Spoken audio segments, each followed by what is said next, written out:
Hey there everybody, this is Lee with Creative2xmom, and today I'm going to be sharing with you the resources in our February morning basket. So happy beginning of February. It is the first full week of February and I'm swapping out the items in my morning basket this month. I found that February was a huge challenge because there is so many little holidays that I want to have fun with my kids, but we just couldn't quite fit it all in. So we focused on Valentine's Day this month, and we're also going to be focusing on presidents this month. Figured those would be two good places to start.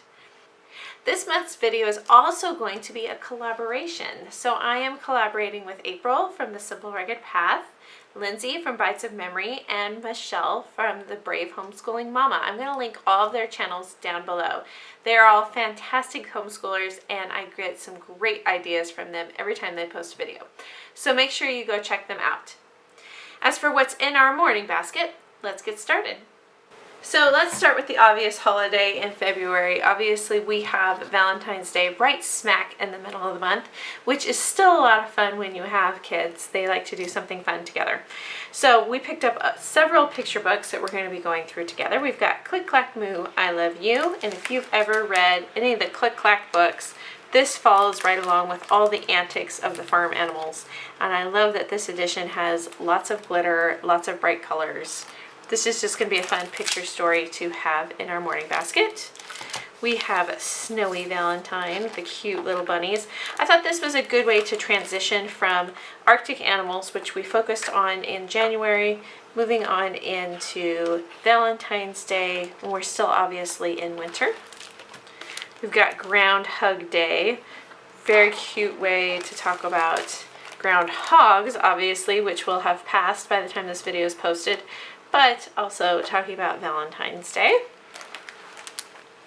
We have the Valentine Bears. Again, just a sweet little Valentine story. Good way to transition from those winter months into the brightness of Valentine's Day. Arthur's Valentine. You cannot go wrong with an Arthur book. And I have not read very many of these with my youngest. We used to read these all the time, so I just couldn't resist picking up this one. And then as far as some fun activities themed around Valentine's Day, I have our monthly word search. I'm going to link this file down below. I love this resource on my computer. We use it every month. It was a full 12 months of free word searches. And then I have been doing words of affirmation with my kids every year. We do these. They get a new heart every day.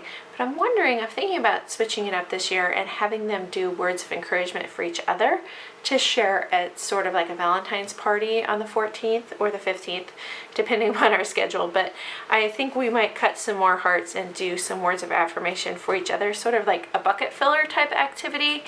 I struggled with trying to find a way to make this a little bit more hands-on this month, and so I think that's something that we're going to include as well. We're also going to be talking about presidents, and specifically the two presidents that we celebrate in February, Abraham Lincoln and George Washington. So I was able to get both of these picture books from my library. It is the picture book of both of them, so they are biographical. And my kids, we've talked about presidents quite a bit before in the past, but I thought this would be a good refresher, especially for my older ones. And the fact that I could get both of them was an added bonus. So we'll be reading through those together as well. And like I said, I love Arthur books. So if Arthur meets the president, we are going along on the journey with him. We're going to be meeting the president as well. I was also able to find this book. It's by Judith St. George. It is So You Want to Be President. Very fun book about the process of becoming president, different people that we've had in office. This one I'm probably going to be splitting up over several days because it's quite a bit more in-depth and extensive. It talks about several presidents throughout the book.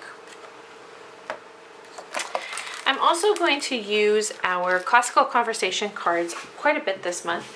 Previously we had studied the names of the presidents before, but it's been a while. So we're going to go through in the month of February and do a refresher crash course on the order of the presidents.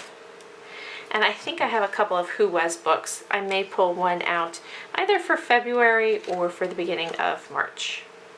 Speaking of history, we still have some of our old standbys, our Medieval Times card game. It's been a while since we played this. We kind of took a break in January, so I think we may play it a few times in February coming up. We're moving into European explorers, so I thought this would be a good read aloud to include in our morning time. Who was Christopher Columbus? He's obviously the most famous European explorer in our country, so I'm going to read this one aloud, and then that's going to launch my two younger kids into a study where they have to each pick a European explorer to do a report on. And then we also grabbed A Medieval Feast. This just looked like a ton of fun. Love the illustrations, how bright and colorful this book is. And we've been talking about food and that sort of thing anyway, so I'm excited to share this one with the kids. For science, we are going to be moving out of atmosphere, thank goodness, because it was not my favorite unit.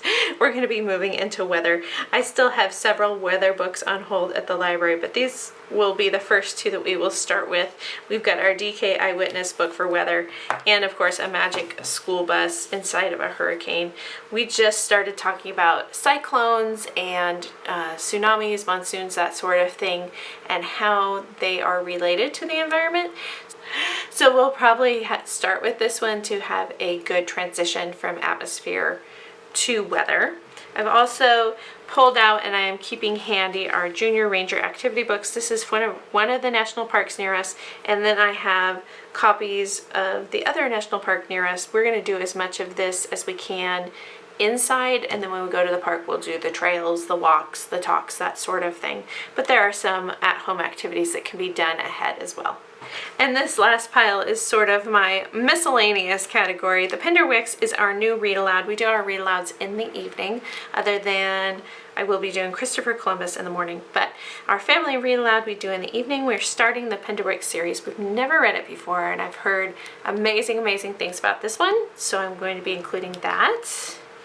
We have some Mad Libs, and this one is Christmas fun Mad Libs. I know we're well beyond Christmas, but there's still so much in here still for us to go through, and it's been a good review for the kids. I do first language lessons with my little guy and Rod and Staff, which is definitely more intensive with my older two. But this has been a good way to make it very hands-on and fun in the morning. I'm finding that they're really enjoying this one. Theology. You guys know I've been struggling with Bible lately, and I have not found a good fit for us right now. But I've heard good things about this, and my library finally got it in stock. So I think I'm going to work on going through this one with them, possibly. I don't know. Let me know. Have you used this with your kids? What did you think? Did you like it? I don't want anything super intensive, but I do want to continue to go a little bit deeper with them. And our poetry book, we've checked this one out before from the library, but I love it. It's a book of nature poetry. It's put up by National Geographic, and there are several poets that are featured in this book, as well as some incredible photography. I feel like this would be a good way to combine poetry, but also a good way to combine learning about nature and piquing their curiosity about things in nature.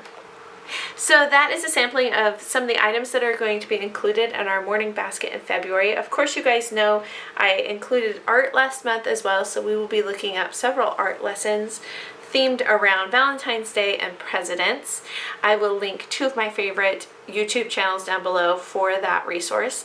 And we are also going to try to start including memorizing some hymns this month. I have a playlist that we've used in the past, and so I will link that down below as well.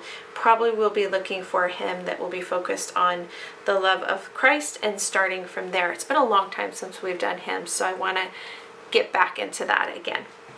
Leave me a comment down below. Let me know what you're including in your morning basket. I'm always excited to see what you all come up with. You're so creative.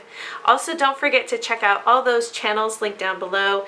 The Simple Rugged Path, the Brave Homeschooling Mama, and Bytes of Memory. I know that you will not regret seeing what they have in their baskets as well. I hope you enjoyed this one, and we'll see you next time. Bye, guys.